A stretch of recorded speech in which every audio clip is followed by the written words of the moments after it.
কংগ্ৰেছৰ লগত 2026 চনলৈকে আমাৰ একতা থাকিব।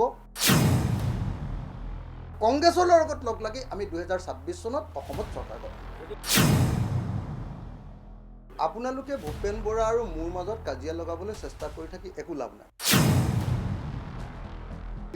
কলো আমি দুইটাই খোলা মোলা মাৰে। 26ত আমি নিউজ লাইভৰ মালিকক কৰোঁ। যেতিয়া এই কথাটো যেতিয়া চিঠিখন মোলৈ দিলে, মোৰ কোনো নিউজ নবজোৱা একদম নিউজ লাইফে একদম দমাদম বাতৰি বজাইছে। মোক প্ৰেছ মিটত আগতে আহে নেকি নিউজ লাইভ চাওক, আজি আহি প্ৰথমতে আহি বহি আছে। আপোনালোকে হয় দাদা কওক, এনেকুৱা ফূৰ্তি পাইছে যে কাজিয়া লগাম কংগ্ৰেছ আৰু ৰাইজৰ দলৰ মাজত। আমি কাজিয়া নলাগো, যি ক'লো আমি দুইটাই খোলা মোলা মাৰে। হয়, ভূপেন বৰাও খোলা মানুহ, ময়ো খোলা মানুহ। যি ক'লো খেলা খতম। আমাৰ ভিতৰত কথা বাৰ্তা হৈ গ'ল, কাজিয়া চাজিয়া নালাগে। এনেই নিউজ লাইভত কিবা কিবি বজাই থাকিব পাৰিব, একোডাল নহয়। আমাৰ মাজত কাজিয়া নালাগে।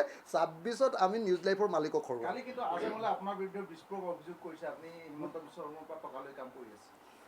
আজমল বোলা মানুহজনৰ বিস্ফোৰণ কৰিবৰ কাৰণে এতিয়া তেওঁৰ ভিতৰত আৰু কোনো মাল মতম নাই আৰু। আজমল একদম টানি পৰি শেষ। ধুবুৰীত যিটো মানুহ এইবাৰ কিমান ভোটত হাৰিব উলিয়াইছে, 3 লাখৰ পৰা 5 লাখ ভোটত হাৰিব এইবাৰ আজমল ডাঙৰীয়া। নগাঁৱতো হাৰিব, কৰিমগঞ্জতো হাৰিব। মানে নগাঁৱতো হাৰিব, কৰিমগঞ্জতো হাৰিব আৰু ধুবুৰীতো হাৰিব। এটা পাৰ্টি 3টাত খেলিছে, 3টাতে হাৰিব। তাৰমানে ফুচুক হয়নে নাই? তাৰমানে তেওঁ ইতিমধ্যে তেওঁৰ ভিতৰত থকা কি কয়, আপুনি বিস্ফোৰণ বুলি কৈছে যে ফটকা বিস্ফোৰণ হয় যে নহয় জানো, ফচকাত ইতিমধ্যে পানী পৰি খতম। আজমলে আৰু কি বিস্ফোৰণ কৰাব আপোনালোকে? আজমলৰ কথা কৈ লাভ নাই, বিদায়। আটাইতকৈ আপোনালোকে মোক ধন্যবাদ জনাব লাগিব। এটা বস্তু আপোনালোকে মোক ধন্যবাদ জনাব লাগিব, আপোনালোকে চবেই জনাবই লাগিব মোক আৰু আমাৰ কংগ্ৰেছ দলক। আপোনালোকে ধন্যবাদ জনাব লাগিব যে অসমৰ আটাইতকৈ 2 নম্বৰী সাম্প্ৰদায়িক পাৰ্টিটোক আমি অসমৰ ৰাজনীতিৰ পৰা এইবাৰ বিদায় দি দিলোঁ।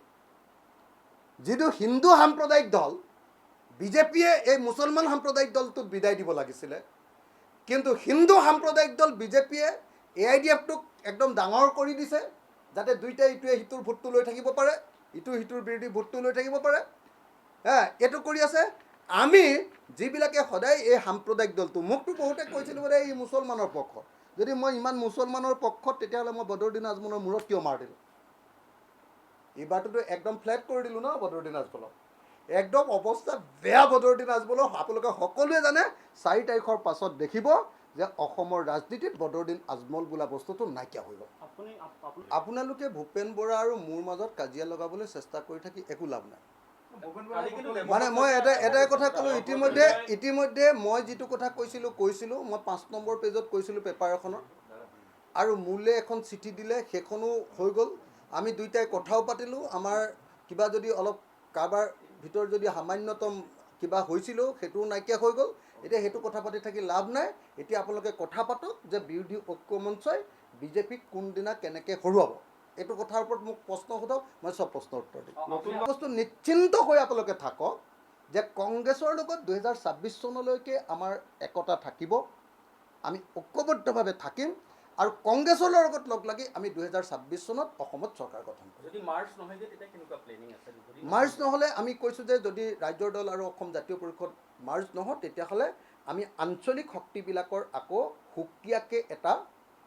সুকীয়াকৈ এটা কোৰ্ডিনেশ্যন কৰিম, যাতে যেতিয়া কংগ্ৰেছৰ চৰকাৰ দিল্লীত হ'ব, কংগ্ৰেছৰ চৰকাৰ যেতিয়া অসমত হ'ব, যাতে আমাৰ আঞ্চলিক স্বাৰ্থবিলাক আমি সুৰক্ষিত, আমি গোটেইকেইটা আঞ্চলিক দলে লগ লাগি কৰিব পাৰোঁ। আঞ্চলিক স্বাৰ্থবিলাক যেনেকৈ ধৰক কাক লৈ অসমত আমি কোনোপধ্যে বিদেশী বহিবলৈ নিদিওঁ।